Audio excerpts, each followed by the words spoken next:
Hiya Ray, super session on the range the other day. Things are progressing nicely going into the start of the season.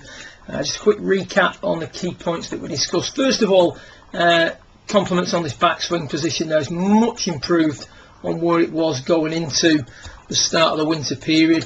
From face on, just touching on this briefly, set up before we do go on to the backswing. From face on, the ball position there much more appropriate. The way the weight is being moved forward is more appropriate for you, so the body weight's being moved forward by the hips being slid towards the target an inch or so at setup. Having said that, from there now, on the way back, in regards to the plane of the goal swing,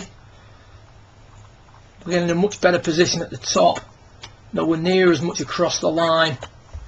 This right elbow not shooting up here quite as much as it did in the past. So previously this right elbow would have been in this sort of position here, and then from the top there would have been a big push forward.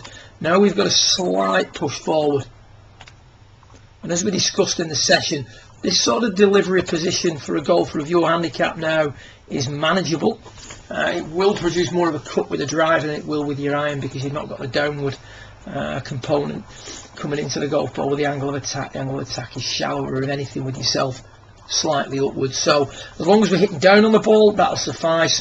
Further work's needed on what the left wrist does from the top of the backswing, but again, top of the backswing work much improved. What we talked about was mainly what is the pressure doing from setup to the top of the backswing. There just tends to be still just a touch of a move off and up as we get to the top of the backswing. And we use the analogy of the Wii Fit board, and we said that in the at setup we're feeling that the pressure is in the lead foot, and then as we start the backswing, the pressure from about P3 onwards starts to drift in slightly to sort of this position here. And that was just a visual that we gave you. So the feeling for you is that that red dot that we're visualizing on the Wii Fit board stays in that lead foot, and if you do that, the move off and up was much reduced because you got much better side bend in the hips. Once you extend the hips, that makes it easier then produce this straight up and down as opposed to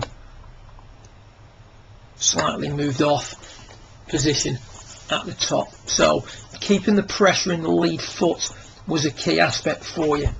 And we then discussed just getting some height on the driver. If we watch your driver swing now, this is you concentrating on keeping the pressure forward during the backswing. We get the left knee flexing down and inwards nicely. A little bit better side bend on the hips when viewed from face on. We've already put the hip slide in there at setup, so there's no need to move in a linear manner too much.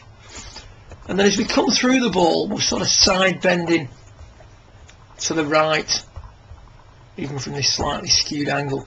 If you watch what happens as you come through impact, the tendency is to lose that side bend. Now, this particular shot launched nicely. You can see you maintain your side bend well past impact, and then once you're fully extended, your head will come off the wall.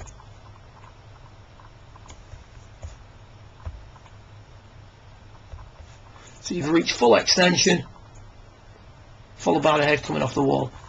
When you hit the low one, you're flexing forward from impact onwards, so the head's coming off the wall much earlier.